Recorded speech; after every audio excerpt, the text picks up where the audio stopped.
Supreme কোর্টের নতুন প্রধান বিচারপতি শপথ গ্রহণের আগে কি বললেন প্রধান জাস্টিস সূর্যকান্ত? জানুন এই ভিডিওতে। সুপ্রিম কোর্টে হলো প্রধান বিচারপতির বদল। আজ দেশের ৫৩তম প্রধান বিচারপতি হিসাবে শপথ নিলেন বিচারপতি সূর্যকান্ত।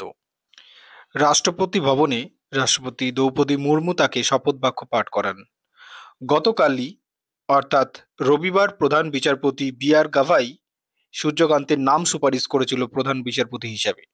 তবে বিচারপতি সূর্যকান্তেরও মেয়াদ কিন্তু বেশি দিনের জন্য নয়, আগামী ১৪ মাসের জন্য তিনি সুপ্রিম কোর্টের প্রধান বিচারপতির দায়িত্ব পালন করবেন। ১৯৬২ সালের ১০ই ফেব্রুয়ারি হরিয়ানার একটি মধ্যবিত্ত পরিবারে জন্মগ্রহণ করেছিলেন বিচারপতি সূর্যকান্ত।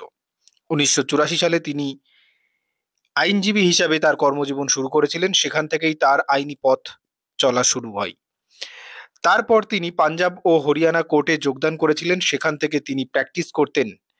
সেখানে সাংবিধানিক, গণতান্ত্রিক, নাগরিক, চাকরির বিষয়ে এবং বেশ কয়েকটি প্রাতিষ্ঠানিক ও সরকারি সংস্থার প্রতিনিধিত্ব করতেন তিনি।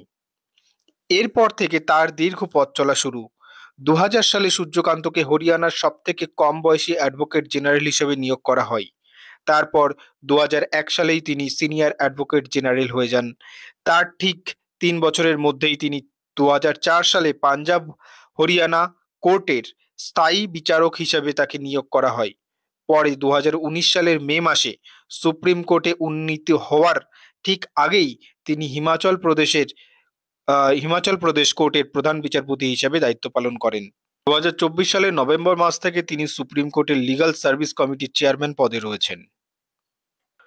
শপথ গ্রহণের আগে প্রধান বিচারপতি সূর্যকান্ত বলেন যে তার প্রথম কাজ হবে সমস্ত হাইকোর্টের সঙ্গে কথা বলা, জেলা ও নিম্ন আদালতে কাজ করার ক্ষেত্রে কোন কোন জায়গায় সমস্যা হচ্ছে সেগুলি চিহ্নিত করার জন্য উচ্চ আদালতের সাথে পরামর্শ করা।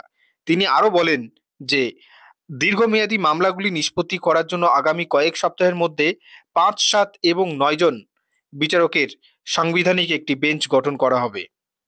এখন দেখার বিষয় বিচারপতি সূর্যকান্তের নেতৃত্বে ভারতীয় বিচার ব্যবস্থার অগ্রগতি বা তার গতিবিধি কোন দিকে এগোয়। সকলকে ধন্যবাদ যারা ভিডিওটি শুরু থেকে শেষ পর্যন্ত দেখলেন। নিউজটি দেখার জন্য অসংখ্য ধন্যবাদ। পরবর্তী নিউজের জন্য চ্যানেলটি সাবস্ক্রাইব করুন এবং বেল আইকনটি অন করে রাখুন। দেখা হচ্ছে পরবর্তী ভিডিওতে। দেশ, রাজ্য ও বিদেশের বিভিন্ন খবরাখবর জানতে চোখ রাখুন জি নিউজ নেটওয়ার্ক বেঙ্গলি ইউটিউব চ্যানেলে।